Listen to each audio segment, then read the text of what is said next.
Chier les bulles production. Salut les bobeurs et bienvenue dans cette vidéo spéciale diagnostic panne de la motopilette. Ouais, elle est en panne, elle a mangé trop de salade. Donc on va essayer de voir qu'est-ce qui se goupille, pourquoi que ça veut pas bien aller. Allez on y va. Fire.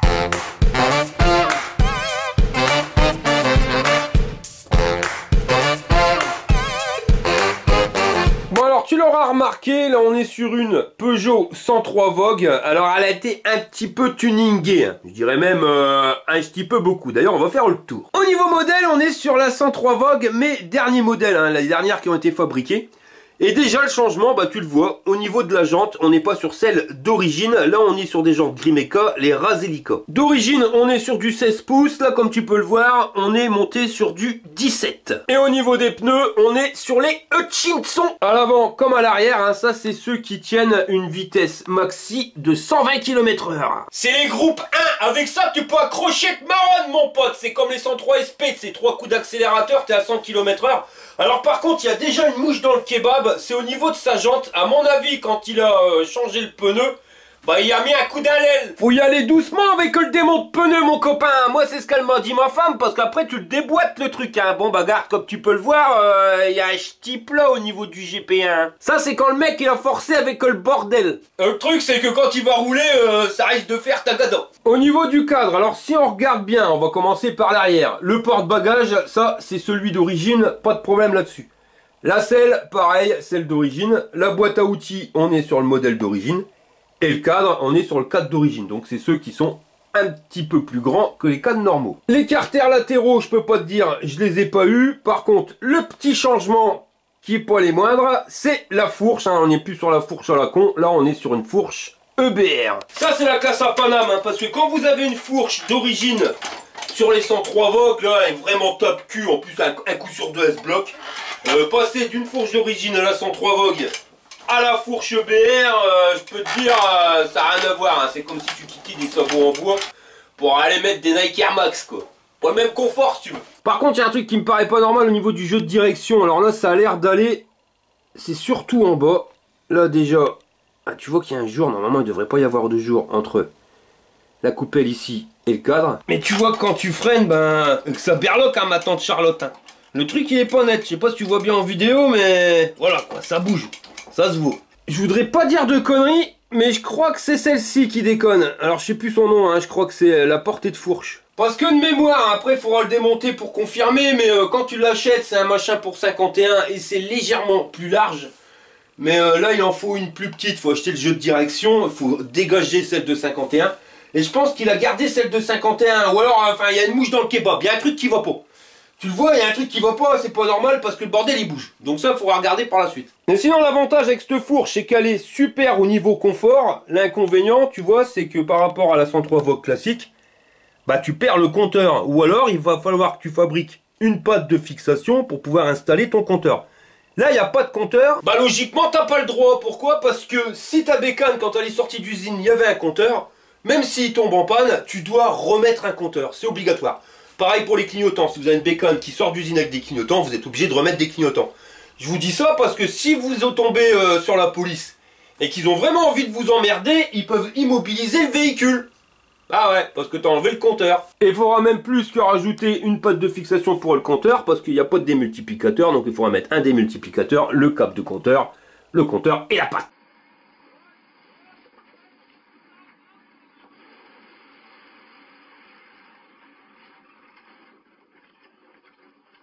Sinon au niveau du garde-boue, là on n'est pas sur le modèle d'origine non plus, hein. De toute façon on peut pas le fixer sur les fourches BR, le garde-boue d'origine. Là on est parti sur un truc chromé et il nous a même mis la petite bavette. Alors ça c'est les nouveaux chromes qu'on nous vend maintenant, les chromes qui rouillent mon copain. Et c'est pas une blague. Et ça rouille de chez ça rouille. Hein. Et c'est pareil, hein, quand t'achètes ça, évite d'y aller trop fort avec le Karcher, parce que le Karcher il fait sauter le chrome. Voilà. C'est plus les chromes d'il y a 30-40 ans. Voilà, ça c'est la qualité des nouvelles pièces qu'on nous vend. Chez du bras quoi, tu vois, voilà. Il n'y a que le prix qui est assez cher. Mais sinon c'est de la merde. Mais il a l'avantage d'avoir de la gueule. Après si on regarde bien, au niveau du phare, tu t'aperçois que c'est pas le phare d'origine, que de toute façon on n'aurait pas pu remettre, hein, parce que sur la fourche d'origine tu as tous les capotages, là il n'y a pas. Donc tu avais le choix entre un modèle rond et un modèle rectangulaire, là il est parti sur un modèle rectangulaire, Et je trouve que ça change, ça fait vraiment son style. Bon, par contre, au niveau de l'éclairage, comme tu peux le voir, c'est une ampoule incandescente. Alors ça, c'est un éclairage orange. C'est pas forcément le meilleur. Mais c'est pareil, hein, sur une Peugeot, vous pouvez pas mettre comme ça d'origine des ampoules LED parce qu'il vous faut minimum un pont de diode. Ou alors faire un système avec une batterie parce que vous avez du courant alternatif qui arrive à votre ampoule. Donc seules les ampoules incandescentes avec un filament, elles fonctionneront. Si vous êtes sur une 51, là on n'est pas du tout sur la même mayonnaise parce qu'il y a déjà un pont de diode. Donc vous avez du continu au niveau de vos ampoules. Donc là c'est plus simple de mettre du phare LED sur une 51 que sur une Peugeot. Mais niveau esthétique, il n'y a rien à dire. Alors pareil pour le guidon, c'est plus le guidon d'origine. Bah ouais, hein, tu peux pas le mettre mon copain parce que le guidon d'origine il est pris dans les bras de fourche. Là, il y a une mouche dans le kebab aussi, tu vois, ils ont mis une vis. Alors il nous a claqué les petits guidons tranquilles et détendus. Il a peut-être fait un petit peu trop revenir en arrière, hein, mais bon, ça c'est une question de goût. Mais voilà, c'est pareil, le guidon il va bien avec le style rectangulaire du phare, je le trouve sympa. Et niveau rétroviseur, bon, on n'est pas sur de l'origine non plus, hein, donc là on est sur la même cas de figure que pour le phare, on est sur les modèles rectangulaires, donc les rétros de chez TNT. Les trucs qui sont restés d'origine là-dessus, c'est les poignées, ça c'est bon. Et ici, les manettes de frein, la poignée de starter. Par contre, il a enlevé le bitonio là avec le klaxon. Mais sinon, l'ensemble ici, c'est celui d'origine. Pareil pour la poignée d'accélérateur avec la poignée de frein et la poignée de décompresseur. Par contre, Jean-Pierre, il y a du mou dans le décompresseur. Hein. Ah bah c'est normal, regarde le bordel, il a pas été remonté. Et je cherche le klaxon, hein, vu qu'il n'y a pas le bitonio, mais il n'y a pas le klaxon non plus. Donc c'est peut-être pour ça qu'il n'y a pas le bitonio. Et ça c'est pareil, hein. Un klaxon, normalement c'est obligatoire. Vous ne devez pas forcément avoir un klaxon, mais un avertisseur sonore pour prévenir les autres. Hein. Je vous rappelle, sur les vélos, c'est une sonnette à la con. Là, il y avait un klaxon, donc normalement, remettez au moins un klaxon ou un truc qui fait pouet-pouet. Parce que là, si vous voulez être emmerdé par la police, on est déjà sur une bonne base, tu vois.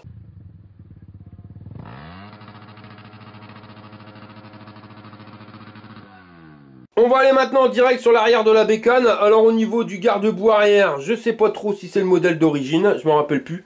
Sur les anciennes, c'était du plastique. Là, on est sur du chrome, mais le chrome, il a l'air de tenir le coup. Donc c'est peut-être de la récupération de pièces anciennes. Par contre, le feu arrière, ça c'est clair et net, c'est pas celui d'origine. D'ailleurs, il y a un coup dans l'aile parce qu'il n'y a plus la vis pour le fixer. Le bordel il tient, c'est parce qu'il tient avec du Chatterton. Mais ça c'est pareil, hein, c'est pas trop homologué. Puis je vais faire mon vieux con, mais c'est aussi un peu dangereux, je te montre pourquoi. Parce que si tu regardes bien l'intérieur, mon copain, bah il n'y a qu'une seule ampoule. Puis c'est une ampoule avec un seul filament. T'as le feu, la lumière, mais t'as pas le feu stop. Et de toute façon, même s'il y était, ça pourrait pas fonctionner parce que à gauche, t'as pas le capteur de stop et à droite, il a disparu aussi. Donc si tu freines, ben on voit pas que tu freines. Alors la police, ça va pas aimer, mais il n'y a pas qu'une question de police, c'est aussi une sécurité quand tu es sur ta bécane. Vaut mieux prévenir les gars derrière que tu freines si jamais il se passe un truc. Qu'ils le voient quoi, que c'est pas quand ils ont tapé le cul de ta bécane et que t'as volé sur le capot qu'ils s'aperçoivent qu'il y a une mouche dans le kebab. Enfin ça c'est mon avis personnel, mais on n'est jamais assez prudent avec la sécurité, surtout en 2 roues, surtout maintenant. Les mecs qui roulent en 4 roues, c'est des fêlés, il faut absolument qu'ils vous doublent. Que vous soyez en vélo, que vous soyez en scooter, que vous soyez en mobilette. Voilà, il est hors de question qu'il ait une mobilette devant lui, donc il va falloir absolument qu'il vous double.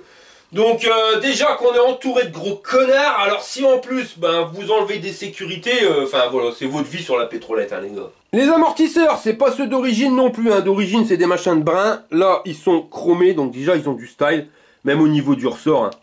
Honnêtement, ça a de la gueule, et ça a l'avantage par rapport à ceux d'origine, c'est qu'ils sont réglables. Bon après c'est pas super réglable, mais toi tu as une batte de position, et suivant la position que tu vas la mettre, tu auras les ressorts plus ou moins durs, enfin les amortos plus ou moins durs. Par contre c'est la qualité des pièces neuves, et comme tu peux le voir, ben, les cylinder blocks ils sont déjà à mi-temps torchés. Au niveau du pot d'échappement, donc là on est sur un pot Doppler, pareil qui a été installé neuf, hein, donc la bécane elle a roulé quand même une paire de kilomètres.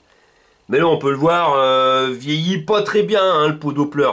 Là je pense qu'il y a eu une paire de litrons d'huile qui sont tombés dessus. Enfin du moins de mélange, le truc a cramé mais il a carrément changé de couleur. Pareil pour la cartouche, hein. Elle a mal vécu, enfin on dit elle vieillit mal, comme qui dirait l'autre. Il a dû nous faire un Benz avec des ressorts. Puis il a même rajouté des autoforeuses, donc une ici, et ici j'en vois 2. Même l'autocollant Doppler il a dégagé. Alors on reviendra sur la qualité du pot Doppler après, mais là ce qui me dérange, tu vois, c'est la biellette. Elle est pas bien positionnée, hein. Je l'ai déjà dit maintes et maintes fois en vidéo. Mais comme elle est positionnée comme ceci, et que ton moteur il va partir en arrière, là, en mettant la biellette dans ce sens-là, ben, tu fais une force, tu vois, une résistance. Vaut mieux avoir la biellette droite, et là, sans problème, ça va se balancer. Là, automatiquement, ça résiste un peu. Surtout que quand tu regardes bien, il y a la place pour mettre le support, le décaler plus en avant, au moins le mettre ici. Tu vois, on aurait une biellette qui serait beaucoup plus droite, ça serait nettement mieux. Puis il n'y a pas de problème avec le pneu, tu vois, ça toucherait pas. Là, tu peux encore passer sans problème, la positionner ici sans que ça touche sur le pneu. Pas très le cas sur les SPX RCX où le bras il est assez ras du pneu parce qu'on est sur des pneus qui sont plus gros. Mais là, ça passe à l'aise-blaise. En plus, en positionnant la patte par ici, tu vas reculer un petit peu ton pot et ça sera pas un luxe parce que tu as quand même ouais, une sacrée distance entre ta cartouche et le pot. Si tu peux le rapprocher un petit peu, ça serait pas plus mal. Mais bon, j'ai déjà fait une vidéo sur le sujet, alors on va pas s'éterniser là-dessus. Donc on va revenir sur le pot Doppler. Alors pourquoi il a mis des ressorts? Bah tout simplement parce que sa cartouche, elle est partie en cacahuète. On l'a déjà vu, c'est pareil, j'avais déjà fait une vidéo là-dessus. Mais les soudures, c'est pas forcément soudé à fond à l'intérieur. Et bah, la cartouche, elle fuit. Puis avec un point de soudure, voire deux max, et ben ça tient pas forcément dans le temps avec les vibrations. Et là, sa cartouche, ben, elle a dégagé. En clair, ça tient avec les trois vis qui sont là. Il y en a deux là, et il y en a une l'autre juste derrière. Mais si tu laisses juste les vis, et ben la cartouche, elle se barre parce que le truc, il est dessoudé. De toute façon, t'as qu'à regarder l'état de sa mitraillette qui a été explosée aussi pour savoir que ben, tout le reste a été explosé. Ça, c'est le bout ici, donc ça, c'est niqué. Donc c'est pareil, il va falloir en refabriquer une, mais ça, on verra ça plus tard. Mais son système de ressort, c'est moche, mais ben, ça permet de tenir ta cartouche. Tu vois, tu as le ressort, il tient dans le pot. Il a fait un trou à la Walligen pour le faire tenir d'un côté en haut ici. On a le même en bas, tu vois. Un bout de ressort ici, un autre bout là, et ta cartouche, bah, elle tient. Bon, elle berloque un peu, mais ça tient. Bon, il y a aussi les autoforeuses qui permettent de tenir un peu. C'est le tout qui tient tout. Avant, on avait Shérif, fais-moi peur. Là, c'est Doppler, fais-moi peur. Oh la vache, pareil pour la mitraillette. Donc ça, bon, on va prendre un tube de cuivre et puis le percer pour pouvoir remplacer la mitraillette, faire quelque chose de correct, parce que là, t'es qu'au dans l'aile. Par contre, à son pot d'échappement, il a mis une option plus, je te montre. La pédale de lanceur, mon copain. Bon, c'est un peu un bidouillage à la Walligen, avec un bout de tige filetée qui a été soudé aux deux extrémités, mais on s'en tape le coquillard. Le principal, c'est que ça fonctionne. Puis quand t'appuies, ça marche, tu vois. Parce que je te le répète, le but d'une pédale de lanceur, bah, c'est pas forcément de repousser le moteur, mais d'empêcher à ce qu'il recule. Alors pourquoi empêcher le moteur de reculer? Ça, c'est un truc qu'on n'a pas encore vu en vidéo. Le principe du variateur, comment ça fonctionne, les poids, les machins, les réglages, tout ça, on l'a fait en vidéo, donc on va pas trop revenir là-dessus. Mais ton moteur, quand il tourne, plus il va tourner vite et plus il y aura de force centrifuge. Donc, avec les poids qui y a à l'intérieur de ton variateur, plus tu vas tourner vite. Et plus les poids vont s'écarter, donc plus ils vont faire que ton variateur il va se fermer. Donc ton moteur il va reculer. Comme il va se fermer, il va faire une poulie. Donc au début tu es au démarrage, tu es avec un petit rond comme ça. Mais plus il va se refermer. Et plus la couronne, c'est pas une couronne, mais plus le pignon, on va dire ça comme ça, c'est pas un pignon, mais plus le pignon il va s'élargir, il va devenir de plus en plus grand. Plus il est grand et plus tu feras de tours de roue avec un tour de moteur. C'est vraiment simplifié pour que tu puisses comprendre. Le truc, c'est que plus tu vas faire de tours de roue avec un seul tour de moteur, plus ça va être dur pour ton moteur. Tu comprends le truc? C'est le même principe que ton vélo. C'est le variateur, c'est le même principe que ton pédalier avant. Quand tu démarres et que tu es sur un petit plateau sur ton pédalier avant, sur ton vélo, tu vois, tu pédales dans la choucroute. Après, ton truc il se lance, ton vélo il se lance et tu vas changer les vitesses, tu vas passer au plateau intermédiaire, un peu plus grand. Donc c'est un petit peu plus dur à pédaler. Tu vas pouvoir relancer ton vélo pour aller plus vite. Et quand ton vélo il va encore plus vite, et ben tu changes de vitesse et tu passes au plateau beaucoup plus grand pour galérer un petit peu, mais pour lancer ton vélo de plus en plus vite. C'est-à-dire qu'avec un tour de pédale, tu vas faire beaucoup plus de tours de roue avec une grosse couronne à l'avant qu'avec une couronne à l'arrière. Le truc, c'est que si on ferait démarrer notre moteur de mobilette avec une grosse couronne à l'avant, ben ton moteur il démarrerait pas parce qu'il n'y aurait pas assez de patates pour pouvoir entraîner la bécane. Donc on met un variateur, on démarre avec un petit pignon, tu vois, le temps que le moteur il se lance, et plus il va aller vite, plus le pignon il va s'agrandir, et plus tu vas entraîner, plus tu auras de vitesse de pointe. C'est pour pouvoir jouer sur la vitesse de pointe. Le but de la pédale de lanceur, c'est ben, de jouer là-dessus, c'est-à-dire que tu appuies sur ta pédale, donc quand ton moteur il tourne à une certaine vitesse, ton vario il va avoir tendance à vouloir s'ouvrir, Et ben là tu dis non, tu dis stop, il y en a marre, t'appuies sur la pédale, donc comme t'appuies sur la pédale, c'est comme si tu poussais le moteur en avant, donc tu l'empêches de reculer. Donc si t'empêches le moteur de reculer, ben ton variateur, il veut s'ouvrir, mais il s'ouvrira pas, parce que s'il s'ouvre, automatiquement il agrandit, donc ça va revenir en arrière, mais toi tu l'empêches de venir en arrière, t'es là avec une godasse, tu vois, là il n'y a pas de godasse, une cochette, belle cochette d'ailleurs, AliExpress. Hop, donc tu pousses le moteur pour éviter qu'il recule. Voilà, donc, qu'est-ce qui se passe? Bah, ton moteur, il va quand même continuer à monter dans les tours. Il monte, il monte, il monte, il va monter beaucoup plus dans les tours. Et après, ben, tu vas relâcher, soit d'un coup, soit au fur et à mesure, la pédale de lanceur, pour changer, on va dire, je sais pas comment tourner ça. Mais en clair, tu vas retarder la fermeture de ton variateur. Ça va permettre de pouvoir faire monter ton moteur beaucoup plus dans les tours. Avoir une conduite un peu sportive. Donc ça, c'est bien quand ton vario est mal réglé, parce que des fois on a des varios qui sont mal réglés, et il vient se fermer beaucoup trop tôt, parce que je te le répète, hein, je peux pas t'expliquer ça si je t'explique pas tout, mais ton moteur, il y a une certaine vitesse où il est en pleine forme, où il va mieux. C'est-à-dire qu'au démarrage, tu sais bien que c'est là qu'il n'a pas le plus de patates. Par contre, quand tu vas arriver à une certaine vitesse, je sais pas, je vais dire une connerie, mais 4500 tours, ben là c'est là où il respire le mieux, et c'est là où il va avoir le plus de patates. Si tu as mal réglé ton variateur, et ben malheureusement, et qui s'ouvre à 2500-3000 tours, tu vois, c'est pas là où il est en meilleur de sa forme, donc ta mobilette, c'est là où elle fait tu l'entends, des fois dans des mobilettes, il démarre et le variateur, il va commencer à s'ouvrir, ça fait voilà, parce que là, tu l'ouvres trop tôt et ton moteur, il en a plein le stock, il n'y arrive pas, c'est comme si tu changeais de vitesse et que tu mettais une vitesse plus dure quand ça commençait à grimper. Donc, en freinant le recul, tu freines l'ouverture, ou la fermeture, je sais plus comment on dit, de ton variateur, et tu vas pouvoir jouer avec ça. Mais si ton variateur, il est super bien réglé pile poil, bah honnêtement, ta pédale de lanceur, elle sert à rien. Voilà. Mais bon, il a une pédale de lanceur. Après, c'est peut-être parce que c'est mal réglé aussi, son variateur, mais ça, c'est ce qu'on verra après. C'est pour ça qu'en vidéo, je vous ai jamais montré le principe d'une pédale lanceur, parce que je préfère vous montrer comment on règle bien pile poil un vario, comme ça on maintient nickel, plutôt que de vous montrer la méthode pour contrer, tu vois, le truc qui va pas bien. Ça, voilà, si tu mets ça, c'est parce que ton vario, il souffle pas terrible. Ou alors, si tu mets ça avec ton vario, il souffle bien, bah ça sert à rien. Bon, comme il a mis la pédale de lanceur et qu'il a mis un polon, et ben, il a retiré les pédales. Donc là, on n'est plus non plus sur le modèle d'origine. Et ça, c'est pareil, un chiche à parler législation, on va parler jusqu'au bout. Sachez-le, une mobilette comme ça, normalement, c'est interdit. Donc là, il ne casse pas encore les couilles. Mais normalement, votre mobilette, vous devez pouvoir la démarrer sur béquille ou telle quelle, sans devoir la pousser. Le démarrage à la poussette sur la voie publique, c'est interdit. C'est pour ça qu'il y a des pédales sur les mobilettes, qu'on puisse pédaler pour pouvoir la démarrer.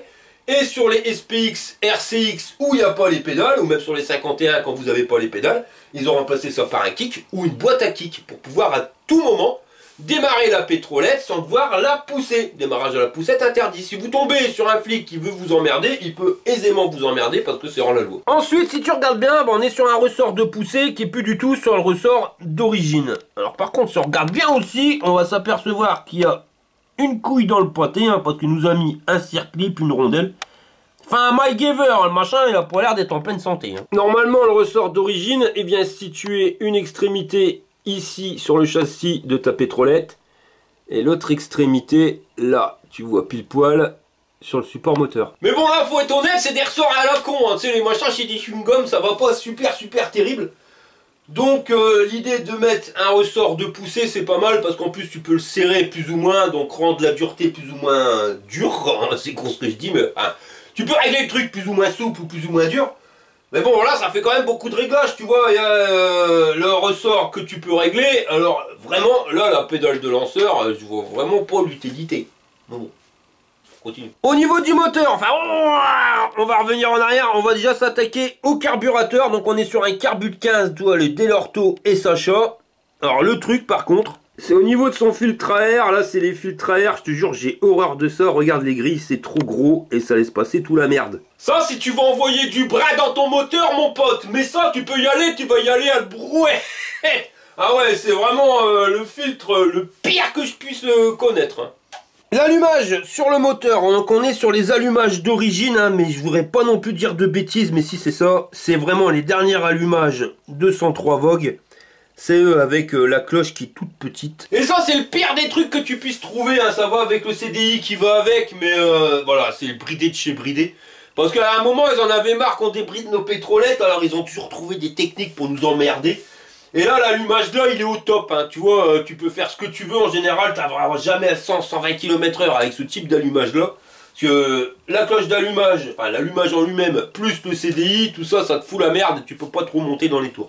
Tu peux faire ce que tu veux, mais en général, tu fais pas des fusées avec ce type d'allumage. Il nous a mis la pipe de 15 qui va bien avec le carbu. Là, au niveau du moteur, donc la culasse, on est sur le modèle d'origine. Par contre, le cylindre, on est sur un cylindre, donc un kit 50 Athena. Le kit, lui, il est tout neuf. Enfin, ça va pas bien. Enfin, je te le montrerai, enfin, je t'expliquerai. Parce qu'à la base, on est sur une vidéo de diagnostic panne, tu vois, mais... Enfin, voilà, j'aime bien regarder quand même les pétrolettes des autres, comment ils ont goupillé leur système. Puis ça traîne en longueur, hein, mais désolé, voilà, on fait la petite visite guidée, les copains. Bon bah voilà, je crois qu'on a tout vu de ce côté-là, on va retourner la motobilette. Nous voilà de l'autre côté de la pétrolette. Alors on va regarder vite fait, donc on va recommencer par l'avant. Hein. Donc déjà au niveau du réservoir, bah, on s'aperçoit que du réservoir au carbu, il manque un truc, tu vois, il n'y a pas de filtre à essence. Alors ça c'est normal, c'est pour être assorti au filtre à air, tu vois, chiche à envoyer du brin dans ton moulin. Autant y aller gaiement, tu vois, c'est une pelletée achetée, une pelletée offerte de merde dedans. Donc, ouais, ça c'est... faut éviter, hein, voilà, bon, bah, il faut être sûr de l'état du réservoir. Mais sur les pétrolettes, on n'est plus jamais trop sûr de l'intérieur, hein. Si t'as de la rouille ou de la merde, bah, tout y part dans ton carbu, donc tout y part dans ton moulin, quoi. Ou alors ça bouche le gicleur. Après tu dis, ah bah ma pétrolette, elle veut pas démarrer. Bah ouais. Juste ça, il y en a assez, hein. Vous mettez de la rouille, ou des morceaux un tout petit peu trop gros, ça vient boucher le gicleur, et puis en avant Guingamp, hein, ton machin il veut plus démarrer. Ou alors il démarre, et puis boum, il cale. Ouais, normal, quand tu t'accélères, l'essence elle rentre, enfin elle fait pour rentrer dans le carbu, en passant par le gicleur, le brin il se met dans le trou du gicleur, il n'y a pas d'essence qui passe, et ta pétrolette, elle colle. Une pétrolette, tu vois, c'est pas une fusée. On n'est pas obligé d'être super minutieux pour avoir quelque chose qui tourne bien. Mais il y a plein de petits détails qui font que si tu fais pas gaffe, bah après faut pas t'étonner que t'es dans la merde, hein, mon copain.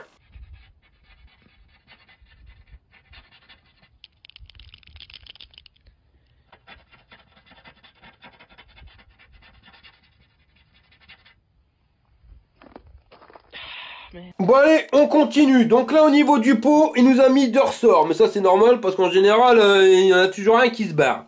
Au niveau du vario, le voilà. Donc là, on est sur un vario Doppler ER2. Alors l'un des avantages de ce variateur-là, c'est pour les réglages. Tu vois, tu peux positionner 3 poids, tu sélectionnes les poids que tu mets. Enfin voilà, et t'es pas obligé de tout démonter pour pouvoir faire ton réglage. Là, tu le mets tel quel, t'essayes. Si ça c'est trop lourd, t'allèges. Si c'est trop léger, tu alourdis. Mais pas obligé de tout démonter à chaque fois comme sur les variateurs de RCX SPX. Là, t'as tout sous la main, tu vois, c'est plus simple. Et par contre, quand on regarde bien, bah, on voit que l'usure de la courroie sur la joue, là, eh ben, c'est pas forcément terrible. Hein. J'ai pas l'impression qu'il exploite à fond son variateur, parce que regarde bien, ça s'arrête là. Ici, tu vois que ça reste propre. Hein. Normalement, s'il était bien réglé, tu fais monter la courroie jusqu'au bout, quoi. Je voudrais pas dire, hein, mais là, déjà, ça sent le moteur qui respire pas forcément bien, ou qui a été trop alourdi, ou voilà. Mais là, tu sens que le truc, ça tombe pas.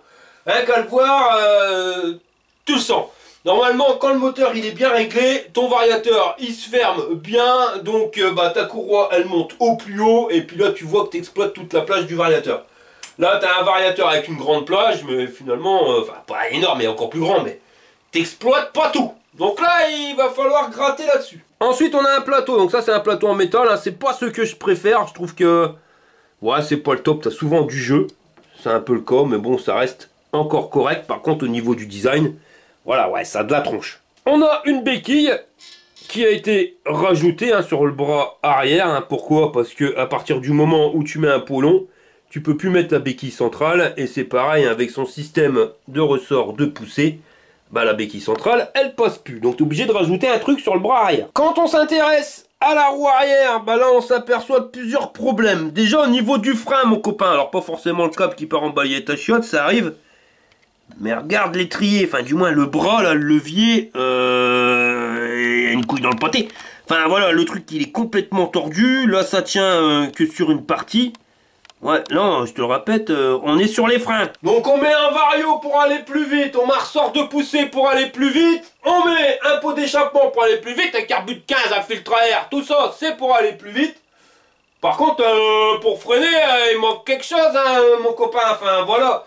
J'ai toujours dit en vidéo les mecs, avant d'essayer d'aller plus vite, essayez de freiner plus vite. Parce que c'est pas quand tu vois la bagnole arriver que tu dis merde, j'ai oublié de faire les freins. Enfin voilà quoi, donc là il va falloir regarder le truc. Au niveau de la couronne, eh ben on est sur une couronne 52 dents. Et c'est pareil, c'est pas forcément le truc le plus intelligent parce qu'on part sur un variateur avec une plage plus grande. Donc il n'y a pas besoin de mettre une couronne plus petite, hein. Plus votre couronne à l'arrière elle va être petite et plus vous irez vite, c'est l'inverse du variateur, tu vois. Donc c'est bien, mais là c'est pour de la vitesse de pointe. Le truc c'est que plus ta couronne à l'arrière elle est petite, plus tu vas aller vite. Mais moins tu auras de coupe au démarrage, hein, donc tu vas te traîner au démarrage. Donc j'ai toujours dit, ça fait partie des vidéos sur le réglage des transmissions. Le mieux c'est d'avoir une couronne qui soit assez grande à l'arrière pour avoir un démarrage de fou, où tu pars vite, comme une balle Bosch. Mais tu vas perdre en vitesse de pointe, mais de rattraper justement cette perte de vitesse de pointe par un variateur avec une plage plus grande. Donc tu vas aller plus vite au démarrage, et tu auras une meilleure vitesse de pointe que d'origine. Parce que souvent on nous dit, ah ouais, c'est l'un ou l'autre. Si tu as plus de vitesse de pointe, tu auras automatiquement moins de coupe. Et si tu as moins de coupe, tu auras automatiquement moins de vitesse de pointe. Bah, c'est des carabistouilles. Parce que sur une transmission de mobilette, il y a deux transmissions. Vous avez la première transmission qui va se passer du moteur au plateau. Et la deuxième qui va se passer du plateau à la roue arrière. Donc si tu joues avec une plage plus grande sur ton variateur, tu auras plus de vitesse de pointe, donc tu peux te permettre d'avoir plus de couple avec la deuxième transmission. Mais bon, tout ça c'est en vidéo, je l'ai déjà dit, hein, on commence à se répéter beaucoup. Alors je vais voir avec, hein, mais soit on part sur une couronne qui soit un peu plus grande, une 54, même une 56 dents, ça serait pas un luxe. Alors ce qui va se passer, bah, ça sera pas non plus un luxe, parce que comme la couronne elle sera plus grande, la roue elle va automatiquement avancer, parce que là quand tu regardes bien, au niveau du tendeur, on est tendu à fond, on peut pas la reculer plus. Et au niveau tension de chaîne, voilà, là on est limite. Alors soit on change la couronne, on en met une plus grande, soit bah il va falloir faire péter un maillon ou deux de sa chaîne. Mais comme c'est pas ma bécane, c'est pas moi qui choisis. Moi, ça serait fait, je mettrais une couronne automatiquement plus grande, pour les problèmes que je t'ai dit tout à l'heure. Maintenant, c'est pas moi le propriétaire, donc on va faire un diagnostic complet de sa bécane, essayer de trouver sa panne. Après, je lui passe un coup de bigot. Et lui il se démerde, il achète les pièces et il me les ramène. C'est lui qui choisit. On fera ce que lui veut. Mais pour revenir sur l'étrier de frein, hein, tu t'aperçois qu'il y a vraiment une couille dans le pâté, mon copain. C'est quand tu regardes à l'arrière, hein, tu vois bien que le levier, normalement, il devrait être droit, le levier. Enfin, il a pris un coup d'un l'aile, quoi. Hein. Allez, maintenant, on va passer au diagnostic panne, hein, parce qu'on se doute bien que la mobilette, elle n'est pas venue ici pour rien, même si on a quand même vu qu'il y avait pas mal de taf à faire dessus. Mais vous allez voir que c'est pas pour ça qu'elle est venue. Non, alors je vais vous raconter l'histoire de ce qui s'est passé avec cette moto-billet. Alors cette bécane, c'est la bécane de mon pote, enfin du moins de son gamin, hein, qui roule avec. Et ça fait à peu près un petit peu moins d'un an qu'il a la bécane. Le truc c'est qu'au début, il avait un cylindre air sale, donc avec le carbut 15, le gicleur 268 d'origine sur le gicleur, qui va bien, et sa pétrolette, elle roulait à peu près bien. Enfin ça c'est ce qu'il m'a dit. Ça roulait pendant 6 mois. Au bout de 6 mois, il a serré le moulin. Donc le cylindre piston serré. Donc là, il a été directement chez le concessionnaire. Je ne dirai pas le nom parce que vous allez voir qu'il est plus con que cessionnaire, ce mec. Donc il lui a revendu un cylindre piston. Il lui a vendu un kit Athena. C'est pas ça le souci. Le truc, c'est qu'il tournait avec de l'Ulipone à 2%. Et il lui a dit non, pour protéger ton cylindre piston, mon copain, faut mettre le double. Faut mettre 4%. Alors là déjà c'est une première connerie. Sur le bidon Ippon, c'est bien marqué 2% d'huile. Vous mettez ce qui est indiqué sur le machin, le truc d'huile. On met jamais d'huile en fonction de la machine, mais en fonction du gars qui fabrique l'huile, ce qu'il vous dit comme pourcentage. Si c'est marqué 2%, mettez 2%, vous mettez pas 4%. Là il lui a dit qu'il faut mettre 4% pour protéger le moteur. C'est une pure connerie parce que déjà l'huile Ippon a la tendance à encrasser le moteur. Mais si vous doublez les dosages, bah là vous allez faire un carnage. Et on va me dire ouais mais c'est parce qu'au début il était en rodage. Ouais non. Les rodages de maintenant, surtout sur un kit, c'est plus comme c'était avant. Enfin un kit, vous imaginez, le mec il fait une course de mobilette, il doit changer son cylindre piston. Attendez les gars, hop, on va faire du rodage et tout. Non, arrêtez les conneries. Là, c'est prévu pour, de toute façon, les rodages, j'en ai déjà parlé. Je pourrais refaire une vidéo là-dessus parce que celle que j'avais fait, elle est plus forcément bonne. Hein, c'était bon sur les anciens cylindres. Mais maintenant, le rodage, il est vite fait. Et plus vous allez mettre d'huile, plus c'est stupide, quoi. Déjà, premièrement, parce que c'est pas ça qui va faire que ça va aller mieux, que vous allez moins abîmer. Le rodage, il faut bien que ça se fasse, la friction entre les pièces. Donc, vous gardez le pourcentage qu'il faut. Et ensuite, votre pétrolette, elle roule avec de l'essence, pas avec de l'huile. Plus vous allez mettre d'huile, et moins bien ça va tourner. Donc ça, c'est une première connerie. Donc normalement, elle aurait dû rester à ces 2%. Surtout qu'il s'est aperçu qu'au niveau de sa pipe, il y avait un problème, hein, le problème qu'on a souvent sur les pipes, hein, qui sont le plan de joint qui est plus vraiment droit. Donc il soupçonne d'avoir une prise d'air qui est là. Il est prévoyant, il change les joints spi, le joint d'embase, enfin il a changé tous les joints sur sa bécane. Il remonte ça, le tout. Et il démarre sa pétrolette, et là il s'aperçoit que la pétrolette c'est une catastrophe, et elle pète, mais vraiment elle tourne pas du tout. Donc il retourne chez son concessionnaire, qui lui dit « Ah bah ça c'est parce que t'envoies pas assez d'essence, donc faut mettre un gicleur de 74. » Encore une pure connerie de ce mec, tu vois. Pourquoi mettre un gicleur plus gros? Alors avant il avait un cylindre Ersal, certes c'était pas un cylindre un kit, mais bon, là on passe sur un kit, il n'y avait pas besoin de monter de 6 points, parce que déjà, sur un cylindre d'origine, comme il a sa configuration, un gicleur de 68, c'était déjà trop gros. Moi, sur cette config-là, je conseille 62, 63, hein, avec un cylindre d'origine, un cylindre Ersal. Là, sur un kit, vous êtes sur un gicleur de 68, normalement, ça tourne pile poil. De toute façon, je vous ai fait, pareil, un tuto sur le réglage, hein, pour voir exactement quel gicleur il faut mettre, mais pour moi le 74 c'est trop gros, c'est une pure connerie. Toujours est-il qu'il change le gicleur, il passe sur un gicleur de 74 et il démarre sa bécane et il s'aperçoit que finalement ça tombe toujours pas mieux non plus. Ça il fallait s'en douter. Donc il démonte le moteur, enfin pas le moteur, il démonte la pipe et il s'aperçoit, une vidéo que j'avais fait aussi, hein, j'en ai fait beaucoup des vidéos quand même pour vous dépanner sur les pétrolettes. Et il s'aperçoit que les joints de clapet, eh ben, ils empêchent les clapets de s'ouvrir et de se fermer à fond. Ce qui fait que sa pétrolette, elle va pas bien. Donc il a regardé la vidéo, il découpe le joint de clapet comme il faut. Le clapet fonctionne bien, il le remonte. Et là, la bécane, elle tourne à peu près correctement. Seulement, elle n'a pas tourné longtemps parce qu'il éteint le moteur, il rallume. Et là, il n'y a plus rien qui veut s'allumer, mon copain. Il a poussé la motobilette. Elle n'a jamais voulu démarrer. Il me l'a ramené. Il a poussé la motobilette. Elle n'a pas non plus voulu démarrer ici. Je vous le ferai pas en vidéo parce que personnellement, sur les pédales, pour moi, ça va aller. Quand il s'agit de courir à essayer de pousser une bécane pendant des kilomètres, je suis désolé, ça me déglingue. Et voilà, je fais des vidéos par plaisir et pas pour me déglinguer, mais je peux te dire que elle démarre pas le carron. Et juste pour revenir sur l'huile avant de commencer à démonter, l'huile Ippon, tu vois, c'est marqué ici là. Tu vois, 1 pour 50, ça fait 2%. Donc ça, c'est le mec qui fabrique. S'il dit ce pourcentage-là, pourquoi mettre un autre pourcentage? Enfin, les mecs, le mec est concessionnaire, ça y est, il est ingénieur, tu vois. Et il pense qu'il faut changer ça. Non, c'est faux. Vous suivez ce qui est bien marqué sur le bidon. Si sur le bidon, vous marque 6%, vous mettez 6%. Si on vous marque 2%, vous mettez 2%. Point à la ligne. Et une chose sur l'huile Ippon, je tiens à le dire, c'est loin d'être la meilleure des huiles. C'est pas parce que vous la voyez sur quasiment toutes les courses, l'enduro, les machins, que c'est les meilleurs. Sachez que l'huile Ippon, lui, ne fabrique pas d'huile. Non.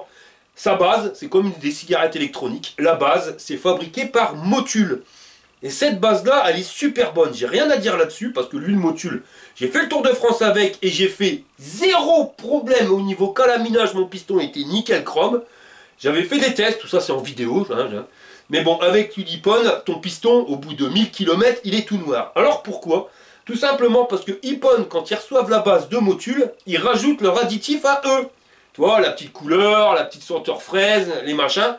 Et c'est ces additifs qui font que ton moteur, il s'encrasse très rapidement. Donc si tu dois choisir entre de la huile Ippon et de la Motul 800, honnêtement les gars, les yeux fermés, prenez la Motul 800, vous verrez, ça encrasse 10 fois moins votre moulin.